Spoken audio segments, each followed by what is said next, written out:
Hey, everybody. Welcome to the Vegan Tour Guide Podcast with your host, Mike Knight, where we'll bring you great information about a vegan plant-based diet. It doesn't matter if you've been vegan for years, part-time vegan, or just gathering more information. This podcast is for you. Thanks again for joining, and let's get today's tour started. Hey, everybody. Welcome to the Vegan Tour Guide Podcast. I'm your host, Mike Knight. I hope you're having a phenomenal day. Thanks so much for stopping by, tuning in, and checking it out. For those of you first-timers, welcome. I really hope you enjoy everything you hear. We're just always bringing on people each episode to tell their story, their whys, their motivation, their journeys to, plant-based, vegan, what that change has done in their life. And my hope is that in that you hear from them and you find ways that you relate. And because I know a lot of the listeners are maybe just gathering information right now to go plant-based vegan, and some maybe, doing it a little bit, phasing things out. And others have been going at it a while. And you know what? Even if you've been going at it a while, it's always nice to hear a fresh take on anything in life.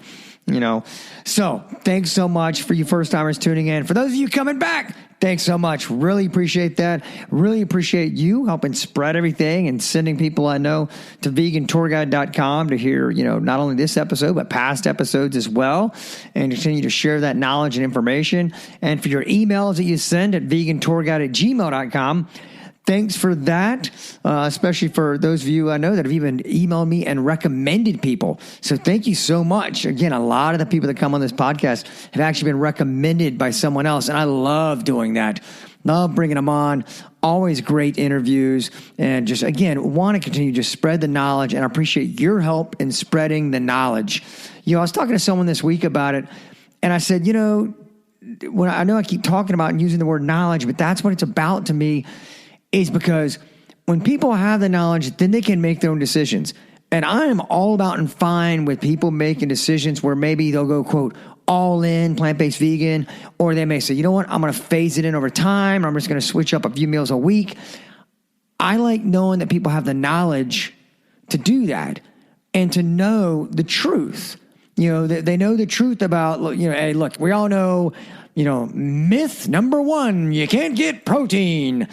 All right, we all know that is the biggest myth there is. However, for the longest time, that is. And it's still today, some people I talk to, I get that coming from them. So I at least want to say, hey, we give them that knowledge. You hear that, and then you can make a decision based off that, which is basing a decision based off of accurate information. So thanks so much again for everybody. And, I want to hear from you, hear what's going on in your life, what goals you've set for yourself. Because speaking of goals, wow. Goals are where it's at, especially for this episode. We have Renee DeMarche on, and she's going to tell you about the incredible goal she set for herself. And I promise you're going to hang on to listen to this one, because it is, let me just say, a lot of running, a lot of distance, and how plant-based vegan, played a role in that. Through her life when she made this transition. And also hear what she's doing. She's a school teacher, and what she does for her kids and how she volunteers her time in so many different ways, so many different organizations. I mean, I'll tell you, one of them right out of the gate, so is, Big Brothers Big Sisters. And so she's heavily involved there, mentoring. And so I think that's something great for all of us to think about. It's always good to find our way to give back. So she's going to talk about that, talk about the goal she set, which I promise you, it's going to amaze you and blow your mind what she is undertaking. So you got to listen to this, and great knowledge and information. So, hey, everybody, are you ready? Here we go. Welcome, Miss Renee DeMarche. All right, everybody. I'd like to thank Renee DeMarche for coming on to Vegan Tour Guide today. Renee, welcome. Hi, Mike. Thank you very much for having me. Yeah, I'm excited to talk with you. Pretty unique. As you know, Joe McLaughlin had referred me to you and put you and I in touch. And he, of course, had sent me a very nice email about the great things you had done for him and his wife, actually being instrumental in their shifting, the way they ate and everything. Actually, kind of, I guess, the tipping point, he was telling me, from actually going from they had gone to vegetarian, but then talked with you, went all the way vegan. So that was pretty cool. Becky, his wife, is a young teacher, and we shared an office together at the elementary school where I work. And she had talked to me about being vegetarian, and we started going to Veg Fest and different things together. And I met Joe there as well. We went and saw Dr. Greger at one of the Veg Fests here. And they've been great. Actually, it's been a lot of fun being in touch with them and sharing this experience with them. Well, that is awesome. Well, all right. So tell me, if you will, because obviously you're helping them out, what led to you, in life? I guess kind of going backwards some here. What was like your journey like going to plant-based vegan, and what was that for you? Was someone instrumental in that, or what was kind of your, if you will, the tipping point for you? Yeah, absolutely. I keep in touch with a teacher I had from high school. So that's been a long time. I'm 52. And so we were messaging one day, and I told him how I'm trying to eat healthier. I was approaching 50, which for me was kind of a big deal. My father passed away when he was 50. He had high blood pressure and had a stroke. And I also work summers when I'm not teaching in the emergency room doing patient registration. So that kind of got me thinking a little bit about my health as well. And in addition to teaching phys ed, which I teach now, I also have a background in speech therapy and was a speech pathologist in hospitals years ago when I was younger. I didn't really think as much about things back then. So for health reasons, I just happened to mention to him, and he told me how he had just changed his diet and he was going plant-based, which at the time I really didn't know anything about it. And he recommended Caldwell Esselstyn, Dr. Caldwell Esselstyn's book. Uh-huh. And so I read that. Actually, first I got the wrong book by mistake. And then I got Prevent and Reverse Heart Disease. There's another book with a very similar title.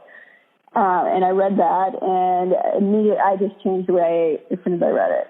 And so from then, I just started watching everything I could find, like Forks Over Knives, found out about other people like Dr. McDougall, Dr. Greger, and Dr.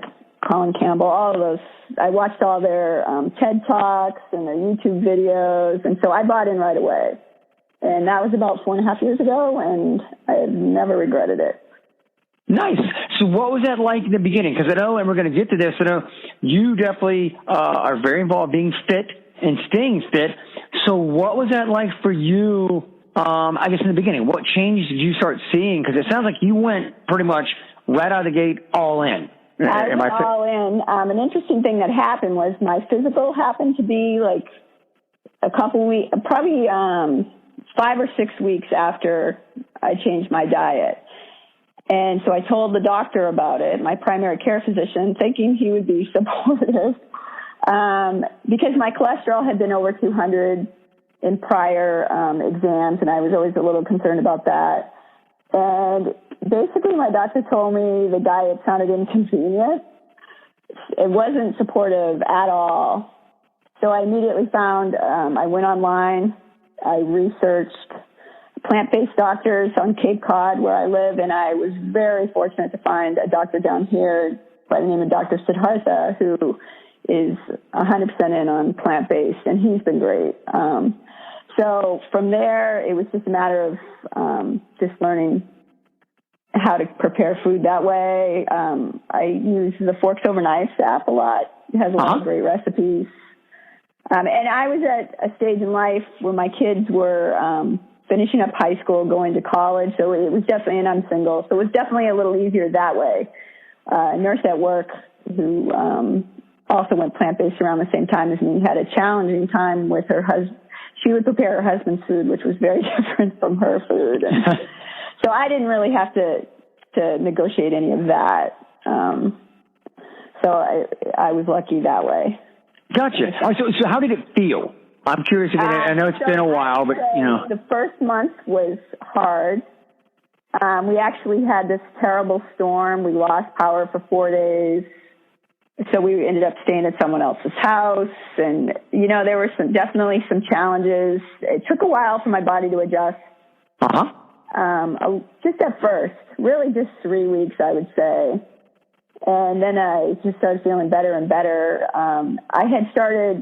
I was a runner in my 30s and into my early 40s, and then I took, while my kids were kind of at that point where we were traveling all over for club soccer and things like that, I had fallen out of running. I always played soccer and was active that way, but so when I had just kind of started up running again a little bit before I changed my diet. And the biggest change as far as my running goes, that is a huge difference from when I ran in my 30s to as a runner in my late 40s and early 50s, is I just recover so much better. Mm-hmm. In the past, if I did a race, I would have a longer race, because I did run marathons in my first running, when I was first a runner. I traveled with friends once to Europe, and we ran a marathon over there, and it was just 8 weeks after Boston, and I just couldn't do it. Like, I ended up walking quite a bit of that race. It was my worst marathon I've ever done. But now I feel like I bounce back so much faster. So nice. that's how I think it helps me the most. And obviously with like weight, you don't really have to worry too much about gaining weight, when you're on a plant-based diet. Mm-hmm. Which helps your running. Yeah. Well, so let me ask you on that, because I know I do have, people that are runners. I actually interviewed several people that are, big runners as well. And that's why I was curious as to what you were going to say, how you felt with it. What for people listening, what do you like to eat? What fuels you? What particular, maybe veggies, fruits, et cetera? I'm curious as to what that looks like for you. And even as maybe you're leading up to a race, do you alter anything? I really don't. I mean, I might eat a little more whole wheat pasta. Just a carb load. I do a lot of rice, beans, greens, leafy greens, lots of quinoa, things like that, green smoothies. Breakfast, I'm pretty basic. It's like usually oatmeal. Pretty much every day I love oatmeal. So, and it's quick. So I basically cut up a banana, fill the bowl with old-fashioned oats, and then a lot of times I'll put apple juice on it and just microwave it for a couple minutes, throw blueberries, flax, seed, things like that in it, depending on what I have. Yeah. And so that's almost always my go-to for breakfast.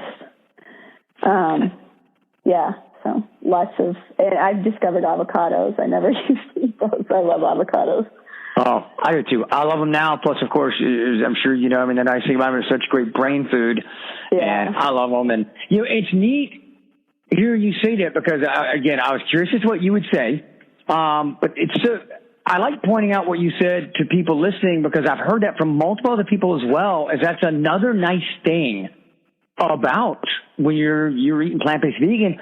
People don't have to shift up. I've heard that from other people, runners I've spoken with, literally competitive bodybuilders I've had on the show, and different types of athletes, and I'll say the same thing. I always ask that question. Okay, when you're getting ready for your quote big event, whatever it is in your field, what do you do different? And I got to tell you right now, batting 1,000, that it's always nothing.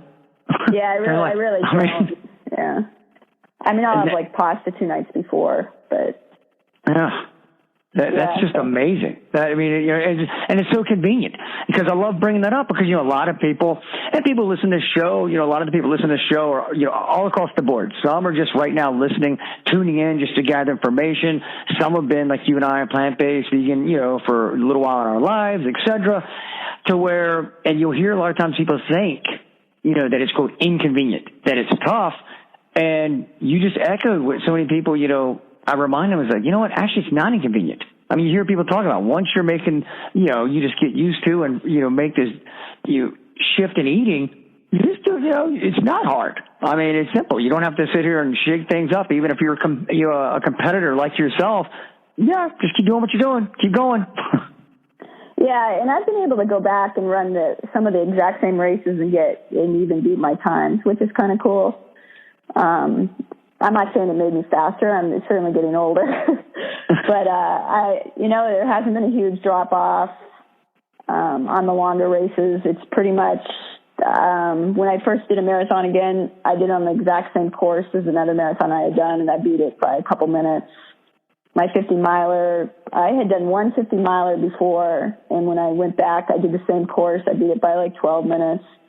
So even though I'm a lot older, it is a big difference between 30s and 50s when you run.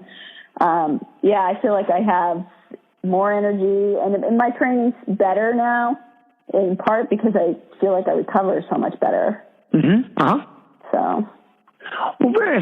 So speaking of that, what was it like then after you made the change?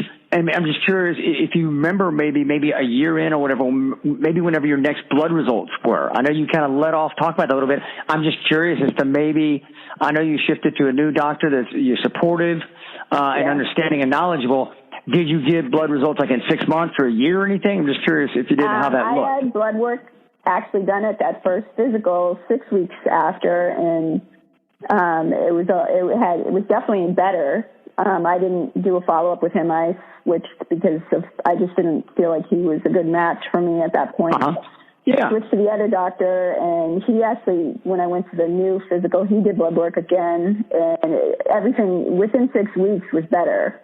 The only trouble I run into as a runner is if I run a lot the day before, it can mess up some of your lab results. So I have to remember that before you have a physical. If you do a long distance event, it can mess up some of your tests, which is kind of most runners know about that. Yeah. Not your cholesterol or any of that, your blood pressure. It's some of the other tests have a negative effect if you just did this huge event. Gotcha. It's funny. I've got a good buddy of mine that I had on the show many shows ago, and he, like you, runs distance, ultra runner and all, and we were talking about his biggest thing. What did you see when you went plant-based vegan, all like that? And it was kind of one of those cool and funny stories that he laughs about now. I said, and kind of to echo what you said. He goes, I felt so good. I recovered so well and so fast. He goes, I started upping my running. And he goes, I literally started running too much and broke a bone in my foot. And he said it had nothing to do with, a fault in the diet or anything, the way I was eating. He goes, it was actually that I felt so good. He goes, when you're running this much distance, it does become a point where you're training so much, it's like bone on bone, bone. Yeah. And he goes, yeah. And he laughs at it. He goes, look, I know. He goes, it was just literally, he goes, it's crazy to say, he goes, but actually I got a broken bone because plant-based vegan worked so well. You definitely have to be careful not to overdo it. I mean, last weekend I ran 20 on Saturday, and then I did 13 the next day, and I felt great that day, and I was charging around, and I definitely felt it on Monday, and it's a reminder, that you are human. And you have to, even if you feel really good, you have to keep it under control, because the thing I'm training for now isn't about speed, and speed can injure you. So, gotcha. Well, we've been talking a lot about your journey and all, and I know you, like you mentioned earlier, you're a teacher, and we all have so much respect for teachers. I have friends that are teachers and everything you do. I know even you and I talking about even trying to, we were mapping up our schedules, and you're like, all right, now I'm teaching here, then on Mondays, Tuesdays, I got this, and I'm helping out here, then Wednesdays. So thank you for doing that. And I know you give back to a lot. So I'd love for you to tell everybody also what you're doing also for your students. I know you get students involved as well. Yeah. So a couple things. Well, first of all, I coach a couple of 3rd and 4th grade teams in soccer. Currently, I also have a high school team that I just finished with. Not a high school age team. I do town travel soccer. So the girls that are sophomores, I coached them actually since they were 7, and so now I coach some of their little sisters. Oh, cool. Yeah, so I do that. I volunteer with Big Brothers and Big Sisters. I've been mentoring a young girl for the last 2.5 years. And then at school, I do after school and before school activities with the kids that we started doing. A colleague and I started a couple years ago, well, probably 4 years ago now, an after school and before school program And one of the things is the running club, which has been great. We get 150 kids, kindergarten through grade 5, and then a bunch of staff come, some parents come. It's been awesome. That's been a lot of fun. Now, what are y'all doing there? I mean, obviously running. I'm just curious a little bit. Y'all meet is like weekly or monthly, or what does that look like? Twice a week. Okay. Actually, it was supposed to start this week, but we had the remnants of the hurricanes up here, so we didn't. We weren't able to do it. So it'll start this Tuesday, and we go for about 7 or 8 weeks. And then in the fall, I try to get. Last year we did it. We had the high school cross country team come over and run with the younger kids, which was my favorite day. That was awesome. The kids were really excited. They treated like the cross country kids like they were rock stars. It was cool. So we just run. Everybody just does their own. Every time they come around, they get a little mark on their hand so they can kind of do the math and figure out how far they went. Uh-huh. And I mean, we just talk to them about goal setting and just you're running for yourself and don't worry about anybody else. And they just, I mean, to see a kindergarten kid with just this look of joy on their face, just running around with the older kids, and it's really nice. The bigger kids really encourage the younger kids. And that is awesome. Getting outside, and then just to run with the teachers. A lot of the teachers walk the course. They don't necessarily run. And the kids will stop and talk with them, and you just get to build relationships that way, outside of the regular classroom. You get to know some of the kids you wouldn't necessarily know. Although I see half the school, so sooner or later they usually have me. But the classroom, as a phys ed teacher, you get half the school. But the classroom teachers don't necessarily get to meet everyone. So it works. It's great. It's a lot of fun.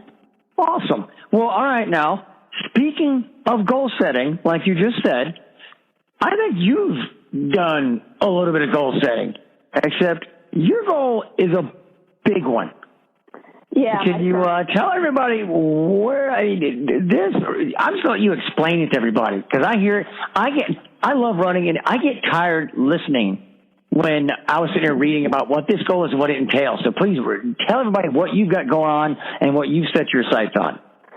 Yeah, so I'm registered for the World Marathon Challenge, which is 7 marathons on 7 continents in 7 days, which takes place January 30th through February 5th. It starts in Antarctica. And, wow. You pretty much sleep on the plane. There's one hotel, I think, in the middle. So you go from, and everyone that's doing it meets in Cape Town, and then you kind of get briefed there on everything that's to come, and then you fly down to, it's a Russian base, a research base called Novo Station. So that's in Antarctica, and then you fly from there to back to Cape Town, and then Cape Town to Perth, Australia. So that covers Australia, and then you go from Australia to Dubai, and I think you get to stay in a hotel actually in Dubai. And then you go. They just changed it. It was Madrid, but now it's Lisbon, Portugal, and then to someplace in Colombia that I always forget the name of. It starts with a B. It's not Bogota. And then it ends in Miami, which is the first time it's going to end in the United States, which is pretty cool. And right. So this year there's going to be around 50 runners, which is the most they've ever had. And they come from all over the world. So I'm still in the midst of fundraising to cover the rest of my race fees. I paid a fairly good percentage, and then I've gotten some sponsorships and done some fundraising events. Okay. And then I'm also raising money at the same time for Big Brothers and Big Sisters, and for the running group, for a new running path at our school, because they're building a new school, and unfortunately they're tearing down most of our running path. So, all right. So I want to make sure everyone just heard what you said, and it sinks into everyone. You're running 7 marathons on 7 different continents, 7 days in a row. I mean, that is unreal. Yeah. I've talked to 3 different people who've done it. Uh-huh. One, I don't know if you've ever heard of Mike Wardian. I emailed with him specifically because he won it last year. It is a competition. I'm just going to finish it. I'm not trying to break any big record here. But Mike Wardian, he's an elite runner, and he averaged 2 hours and 45 minutes, I think, last year for each marathon. And he actually eats a plant-based diet. So I think he does eat eggs, but otherwise it's straight vegan. So I emailed him. I actually ran into someone who knows him, and then he gave me his email address, and he talked to me about how he managed his diet on that, because I was curious about what was available. Yeah. I'm curious, when you're doing that, what maybe even he tell you, or I imagine maybe they give you feedback with the organizers and all like that. Just, in between each one, that recovery, how you do that recovery, if you will. 'Cause that's what I'm thinking about. You basically eat and sleep in between each one, and you fly to the next destination. I mean, I'm lucky I'm short enough. I think the seats go back on the plane. Uh-huh. So you can sleep, and if you're really tall, I heard it's tough. And I have to be honest, I really don't like to fly a lot, but I'll have to get over that. Sorry, give the big why. The big why. I know you kind of, we alluded to it a little bit earlier, but the big why, I know I read about it, but I want especially this right here, this World Marathon Challenge, because I know there was a why for you. What was that? Well, there's a couple reasons. One is I just had heard a couple podcasts of some of the runners who've done it and how much they were able to raise for charity, and I really wanted to raise money for those two causes, and at the same time kind of show the kids, that you can really work hard for something and achieve it, and that it's important to be healthy and lead a healthy lifestyle and get outdoors, and I mean, really to kind of inspire them, hopefully, and to share the experience with them. I'm hoping to Skype with them whenever I can during the event. And then I just like a challenge. I don't know. So it's a challenge. I did a 100-miler last year, and my daughter swears to me I said I'd never do it again, but I don't remember that. All right. Well, I mean, if you say you like challenges, mercy. I mean, 7 marathons, and there's people there's even marathon runners, I think, that would be out there saying, look, they want to do 7 marathons maybe in a year. Yeah. And you're like, nah, let's make it a week. Oh, and for good measure, let's make it all across the world on different continents. It is. I love it. I think that is just phenomenal what you've tackled there.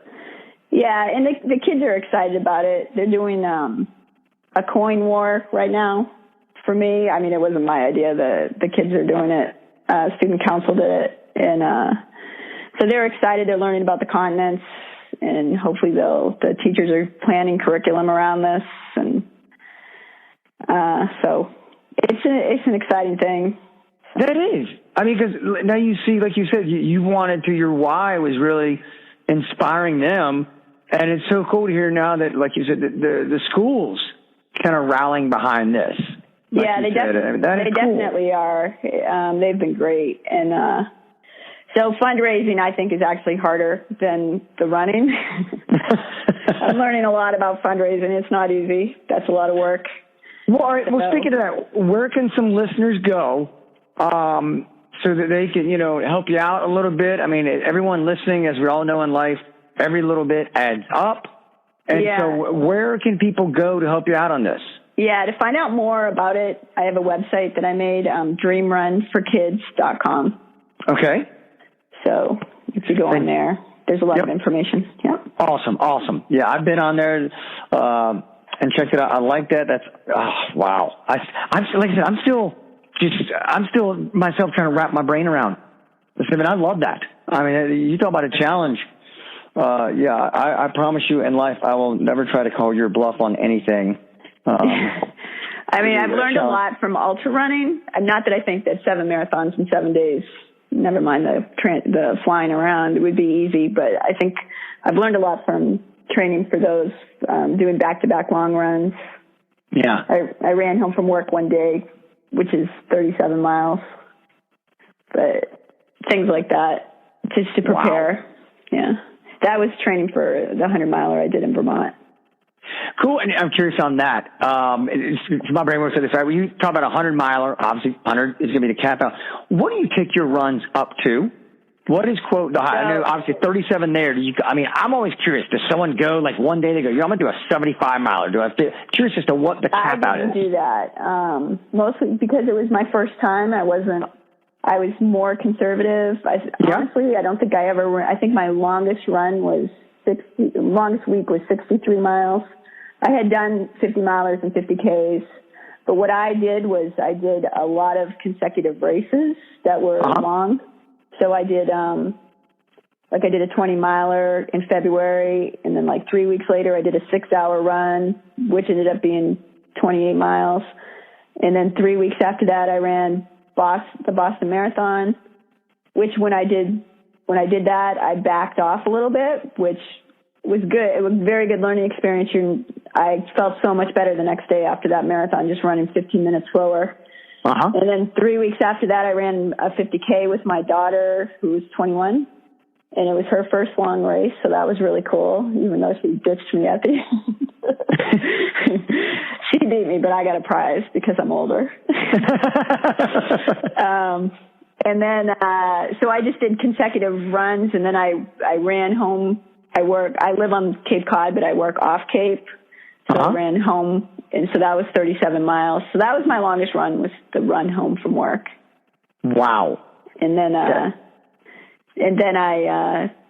did some back-to-back long runs on the weekends, which is really important. So, yeah. Here's one thing I'm curious about, if you would. Take me in then, I got to know this, the psyche. Because like you said, your longest was 37. Yeah. So here we go. We're lining up to do, now you're on the start line for 100. Yeah. And the longest has been 37. How do you make that mental shift of look, it's all good. I've got this. Because a lot of things in life, it's kind of, we have that been there, done that type thing. It's kind of hey, I'm trying to think of an example, but you go do something I've done this 100 times. I'm good to go. So you have that confidence. How do you kind of get that confidence, if you will, to make that first step going, look, I've gone so far training for this. In theory, I've done 37% of what I'm getting ready to go out and tackle right now. I ran the Vermont 50 the fall before that. So 8 months before, maybe 9 months. I had done that, and it's very similar course, so I knew that what to expect, except obviously twice as much. And I had paced 2 people before in that race. So what pacing involves, I crewed for them, and then at mile 70, I jumped in and did the last 30 miles with them. That was actually my first marathon I ever did, was pacing someone. Which they ended up walking probably the last 15 miles. So it's just time on your feet, when you. Yeah. So I knew kind of what it was like, the latter part of that race, and I don't know. I knew a friend of mine was meeting me at mile 70. My kids were going to be out there during the day crewing for me, and I knew my daughter was running the last 12. And I just didn't want to let anybody down. And you just go in and you break it up by aid stations. Yeah, I never thought about how much farther I had to go. It was just how much farther to the next aid station. Yeah. And I was able to find vegan things at the aid stations, which I wasn't sure.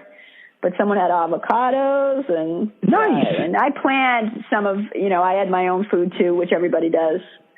But yeah, it went pretty well, except the last 18 miles were thunder and lightning and torrential downpours. So, and I got off course at mile 97. Other than that, it was good. I'm sorry, it just sunk in. Literally, you just said so casually, mile 97, I got a little off course. I mean, just rolled it out there, Yeah, that was a little tough, but I mean, you're not going to quit at that point. Yeah. No, that's awesome. I love hearing that story because, for me, I'm always looking for how people do that. I actually just did. I'm down in Charlotte, North Carolina, so close to us is the Blue Ridge Mountains, and so just a couple weeks back, myself and some buddies went up, and a lot of them had done it before. It was my first time doing it. It's called the Blue Ridge Relay. which is one of those where it starts off in Virginia, and it's actually 208 miles. Wow. And we, of course, keep, swapping out. Yeah. And that, even for me, I remember I run, but it was unique in the fact that, number one, obviously it's also mountain running. So the elevation, you definitely get a taste of that and that difference. And just getting used to, what we had were 4 runs, the way it equated. Yeah, I was going to ask you. Yeah, doing a bunch of legs is hard because you have to cover. That was, exactly, because it was wild, because you're almost sitting there thinking about that during your run. I'm like, all right, well, I wonder what I've got coming up next. Can I remember? What type of run is it? And so, that was unique. And you have a whole team counting on you, so that's a lot of pressure. Well, we had a blast. It was a lot of fun. Yeah. I mean, there were 2 teams that just went wild. They literally averaged like a 5-minute, 35-second pace. Yeah. And I was like, oh my gosh. And then there's even a couple teams of just 4 guys running it. And so kind of same thing as you, running like 50 milers. I mean, it's basically they each ran like 52 or whatever. And so, it was wild. But, well, look, I know talking with you, you definitely, like you said, you love a challenge. And like you said, you weren't going to, like you said, hey, once you get going, you got people counting, you're not going to quit. So I can imagine that's the same thing you're going to do with this. And your kids, I'm sure that you work with there at school, are very fortunate to have someone like you, as a role model and a positive influence on them. And, especially in today's day and age, good gracious, we definitely need that. So thank you so much for that. Oh, thank you. And so everyone remember, dreamrunforkids.com is where we all need to go. Everyone listening, please go there, check it out, give what you can, and pass the information along to others as well. And I will put that, of course, in the show notes. We'll have that there. What I'll do is I'll put a blog post up about this podcast for you and I, and even include some verbiage as well that you've got on the site there. Just kind of make sure it's very easily attainable for everyone to check out. Thank you. I appreciate it. Well, Renee, thank you so much. I'm so glad Joe put us in touch. I look forward to following up with you and hearing all about it. And so if we don't do so in the meantime, I look forward to circling back with you. I'll give you some time to come back and kind of decompress and get back to the world. I plan on going back to work the next day because oh my gosh, I don't get paid while I'm gone. Oh my gosh, that's my plan. I don't know how that'll work out, but you know what? Well, you will have the best "What did you do this past weekend?" story ever. I mean, everyone comes in. What'd you do? Went for a hike. Worked around the yard. A little tired. What'd you do? Just got back from 7 continents, 7 marathons, 7 days. I always compare steps with students, so on our watches. So I will definitely beat them. You're like, they're gonna look at you and go, your counter doesn't go that high. Yeah. Yeah, it's like you flipped an odometer. Well, thank you so much for coming on Vegan Tour Guide. I really appreciate it. And I know people get a lot out of this, and thank you so much for what you do for the kids. And like you said, that they are your big why and what's driving you in this. And look forward to touching base with you soon. One other thing, can I add? Yes. Something? Oh, yeah. With Big Brothers and Big Sisters, when I first became a mentor, I was thinking, I might be too old or whatever. You're not too old. There are tons of kids on wait lists. So that's awesome. I like to get the word out there. Yeah. No. Yes. And I'll put a link to their site. I'm sure there's obviously a national site for Big Brothers and Big Sisters. Site that'll have information of how you can find out more about it if you're interested. I'm so glad you mentioned that, because I believe everyone should give some of their time, I think, to really finding a way to get back to kids. I volunteer here locally with helping students read. It was very interesting to me to hear that the percentage of when students graduating 3rd grade can read or proficient at that 3rd grade level, it's astronomical, these numbers they were showing us, as to how they go on to graduate from high school. And if they can't, how it drops off. And it's amazing. So that's something I'm very happy to be involved with. And so, I'm glad you brought that up, and a great reminder to everyone listening to this. Please find your way. Just find your way to give, even if it's, look, if it's an hour a week, whatever, it all adds up. Yeah, and you get so much back in return, honestly. So. Yep. Well, thank you. Well, Renee, thank you. It was awesome having you on. Thank you very much. All right. Well, enjoy the rest of your day, and I'll talk to you soon. All right. Thanks, Mike. Okay. Bye. Bye. Renee, thank you so much again for coming on. All right. Thank you so much for coming on and sharing your story. And like I promised everybody, your big goal. All right. Your big goal. 7 marathons, 7 continents in 7 days. Oh my gosh. Like I was saying during the show, I mean, that is something I like get winded saying that. And I mean, and I enjoy running. However, that is just unbelievable to me. However, even bigger than that, as I'm sure everyone listening to this, when you listen to the show and listen to Renee, way bigger than that is the goals you have set for yourself with the kids and on giving back to them and being that role model and mentor to them. And with what you've started, with you and your friends starting the running club, and giving that platform to these kids and the fun that they have doing that and seeing the growth in that. And then, seeing also what you do with Big Brothers Big Sisters and being a mentor there, that's way bigger. So thank you so much for all you do there and what you're giving back. And the example, you're one of those people, you're living your life by example. So thank you for that. I mean, I'm, very jealous of what, your kids get in you because they get someone that's just being a phenomenal role model. And like I said during the show, and I mean it, good gracious, do we need it more now than ever in these times that we're in? So thank you for doing that. Can't wait to hear from you as to how everything goes and hear, a post-race wrap-up with you. We will definitely get you back on the show for that.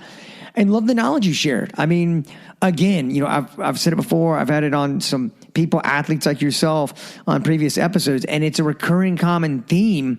However, it's always worth mentioning is that, when people go to this plant-based regimen, their recovery time is better. They have more energy. They perform better. And like you said, not only did you feel all that and you did all those things, however, you were basing some of what you did back even running in your 30s when you were talking about like the 50 miler you ran back in your 30s and then ran it again now here when you're 50 on the same course and you beat your time by 12 minutes. And like you said, you've got, a little bit of years in between there.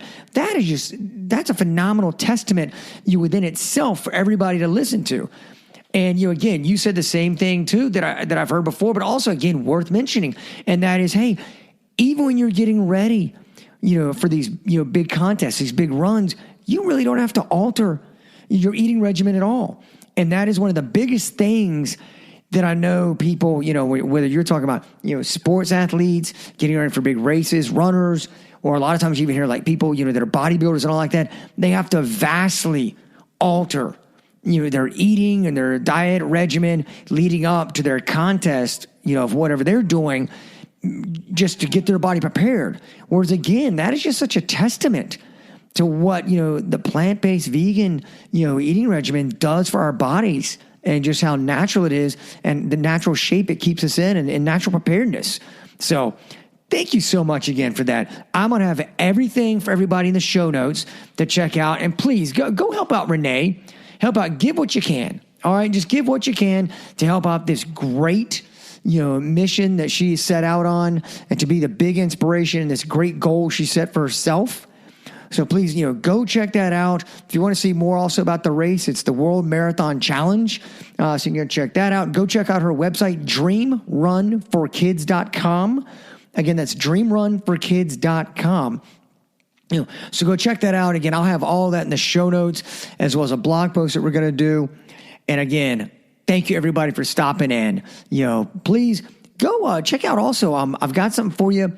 If you go to the website, vegantourguide.com, and you'll see the pop-up will come up there, and you enter that newsletter. What it's going to do is it's going to send you, all you got to do is put your email. That's it, and it's free to you. It's going to send you out weekly tips on transitioning over to vegan plant-based, and it may be something where even if it doesn't, if it's not something for you, please feel free to forward it on. You may be one of my listeners that's already, plant-based vegan. That's fine.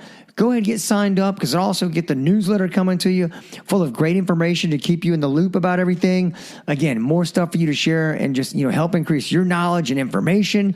And I want to hear your feedback. So email me, vegantourguide@gmail.com.